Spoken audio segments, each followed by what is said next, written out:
Pokemon Unite has had its fair share of toxic metas. For those who don't know what a meta is, now this is not an official definition or anything, but this is what I go by because it's the most simplest form for my one brain cell in terms of MOBAs, that it is most effective tactic available. In a nutshell for this video, it just basically refers to the current strongest strategies. Hi trainers, I'm Teeds, this is Nuts, and today I'm going to go down the history of the most toxic metas in Pokemon Unite, how it came to be, and how it came to an end. For the question of the day, what meta do you remember being the most hard to deal with for you? I'd love to know in the comments down below, and if you could, subscribe and clicking the bell would really help me out, and it will keep you up to date on everything Pokemon Unite. These metas are going to be listed from weakest to strongest in my opinion. If you disagree or agree, let me know in the comments down below which you think is the strongest or weakest. I would love to know. Okay, let's jump into it, trainers. Strap yourself in because some of these metas might trigger some unfortunate flashbacks.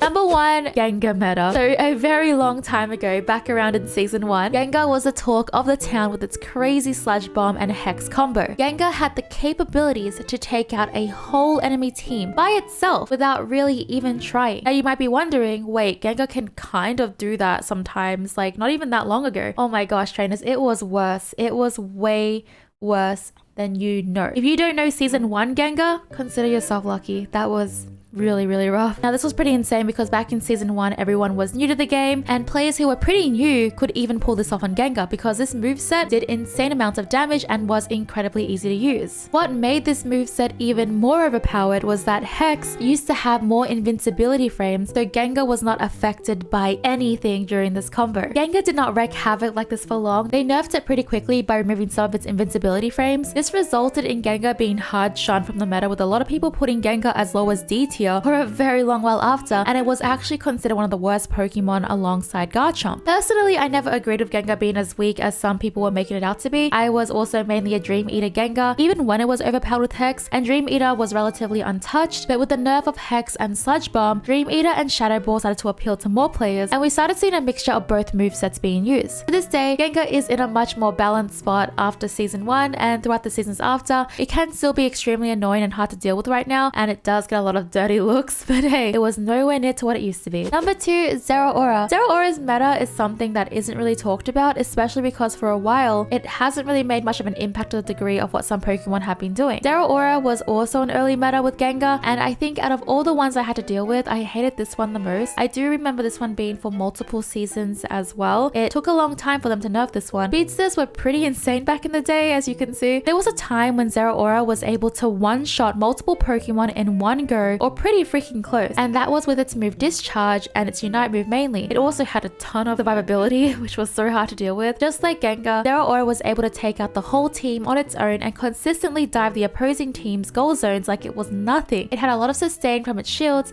that it got and damage. And if you were an attacker or any kind of squishy Pokemon, you literally had no way to counter Zeraora's damage. It was just that overtuned. But Zeraora received a ton of nerfs over time, especially to Discharge, and it definitely is not how it was, but I still have war flashbacks about this Pokemon. Not a lot of people talk about Zeraora's meta. It was longer than Gengar's, but the reason why it was pretty like low-key, I would say, because at the time there was another Pokemon that more people were worried about, and that was Lucario. Number 3, Lucario. In my opinion, Lucario has been one of the longest Pokemon to ever stayed in S tier consistently through multiple seasons. Lucario was extremely strong. It had crazy secure with its execution on Power Up Punch. It was fast, it was tanky enough, it did a ton of damage, and Lucario shined with both of its movesets. Close Combat was a move that was ignored for a while. Everyone picked up the other move instead, but eventually they buffed it and it could heal you all the way to full health at some point. Lucario was a key Pokemon to establishing the 1-1-3 meta, where it could solo by itself on top lane, securing as much farm for itself because this Pokemon was just that important and strong, especially in the pro player scene. Pokemon Unite failed to nerf this Pokemon efficiently for multiple seasons. It even received buffs despite how much this Pokemon was complained about. Lucario for a long time was the only all-rounder to be relevant in the meta, shunning the others out. Eventually Serena and Dragapult were added into the game, which actually gave Lucario a run for its money, but not by much. Lucario, even at that time, still remained as a top tier choice, but it was nice that we had more options for all-rounders. Through various changes and other Pokemon getting stronger, now Lucario is not as strong as it used to be, but it's still definitely not a bad Pokemon, and that meta was a very long, gruesome battle. Lucario's meta went on for so long that eventually we just learned to live with it. I think. Number 4, Absol. Speedsters are really doing some numbers in this toxic meta. Absol was a pretty strong Pokemon from season 1, but the issue with Absol was that its late game was terrible, while its early game was extremely strong. Now, back in the old map Remote Stadium, Absol was even weaker because all that mattered at the time was the last 2 minutes, and Absol being its weakest later on, it just wasn't what the team needed. Absol did receive some damage buffs and it became a lot better, but there's a buff that just skyrocketed everything for Absol and made this meta pretty toxic. With some simple changes, Pokemon Unite buffed Absol where it got a ton of lifesteal, making it hard to take this Pokemon out of fights, and Psycho Cut was now able to proc off its Unite and Night Slash hits. This Pokemon was also taking down like Dreadnought and stuff like in seconds. It was crazy. That's how much damage Absol was doing. Absol was already known to crit opponents from 100 to 0. Now it was just overkill. This was one of the shorter metas, but it was definitely one that hit hard. Literally. Absol was nerfed a month later with damage reduction, hitbox changes, and healing reduction, and now is a lot easier to deal with. Number 5, Greedent. Greedent was a huge surprise release just from it being a Pokemon that was a lot less known, but people celebrated the fact that Pokemon gave a spotlight to a Pokemon that was not popular. However, they didn't celebrate for long. Greedent offered a whole new mechanic that I haven't seen before, and that it was able to heal both itself, allies, and enemies. These heals weren't minor for Greedent. This was a key mechanic in Greedent's playstyle. On release, this Pokemon could sustain extremely well, never dying as it was so tanky and it was healing for so much. This Pokemon had resets if played right. This Pokemon had insane speed and it could get out of any sticky situation because of its unstoppable, which made it immune to crowd control. Greedent also had insane secure. It was able to secure important objectives as well as score into goal zones uninterrupted easily. Greedent was, in my opinion, the first one to show how strong the invade meta really was. You'd often see Greedent run into enemy jungles right at the beginning of the game to steal their buffs and farm. It was an incredibly rough time for the community, and this went on for 3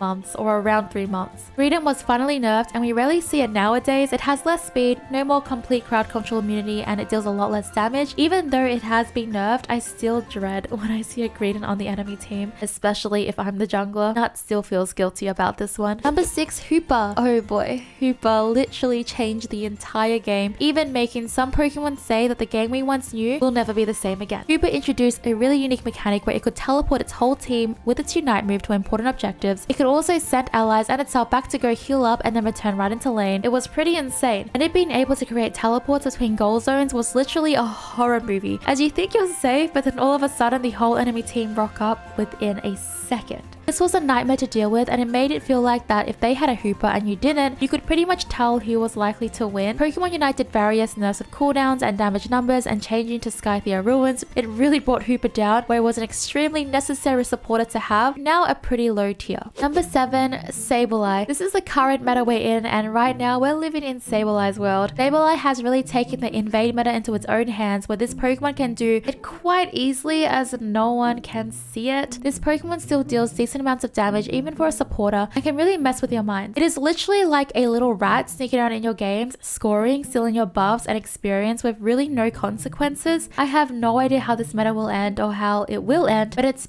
been pretty tough. How do you think they should tone down Sableye's meta? Let me know in the comments down below, because yeah, this Pokemon even has some of the best players complaining a ton. Number 8, the Trio of Doom. This was the first time in Pokemon Unite history where there was 3 extremely strong Pokemon all at the same time. Usually it's one major Pokemon making an impact. This was actually one of our more recent metas. Mr. Mime, Glaceon, and Mew. These 3 Pokemon caused a lot of rage with the players of Pokemon Unite and even some of our content creators.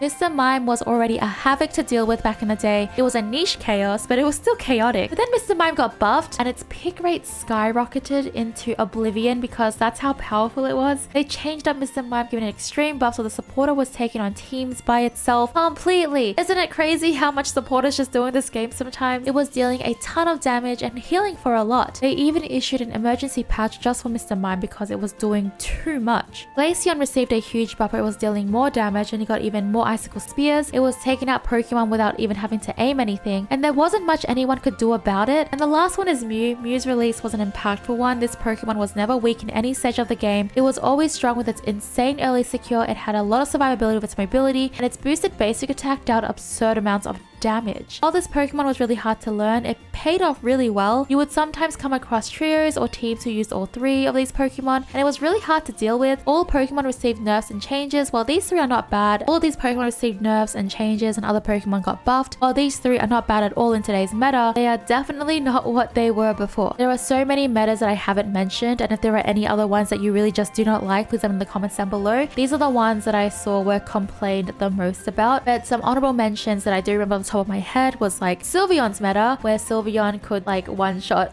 a lot of people, but that one only lasted for 2 days. They emergency patched that Pokemon as well. But Sylveon did have a meta with a type of voice. Its type of voice was doing a lot, and it was played a lot in the pro scene. Blissey also had a time when it was extremely strong in the meta as well. It was like necessary to have a Blissey because of its sustain, its healing, its support. Eldegoss was also a staple in the meta at some point as well, with either it doing a lot of damage or it just being able to support the team very well. That was also another meta I remembered. Actually, now that I'm thinking about it, should have included the Eldegoss meta. I forgot about Wigglytuff. Wigglytuff's meta was the most insane to me. I hated Wigglytuff's meta. Wigglytuff's Sing was incredibly hard to deal with. That should be on the list. You know what? Number 9, Wigglytuff. Wigglytuff was insanely strong. This is probably the meta I hated the most, actually. There was a lot of crowd control. It could sing, and the voice was nice to like if you were the ally, but it was horrible if you were the enemy that had to deal with it. Or like, I guess if I was the enemy and I had to deal with it, you know what I mean? But Wigglytuff's meta was incredibly hard to deal with. Insane! So yeah, I hated Wigglytuff's meta, but they nerfed it so it became better. But Wigglytuff's meta was... No one even played Wigglytuff to support. Everyone played Wigglytuff to just be a menace to society. Anyways, trainers, have you seen the next legendary Pokemon coming to Pokemon Unite? The legendary, by the way. It's so crazy, and the link will be linked down below in case you haven't seen it. Subscribe and click the bell to be notified for more Pokemon Unite videos, updates, news, and more. Thanks for watching. Like the video if you found this interesting, and I hope to catch you for the next one. Bye!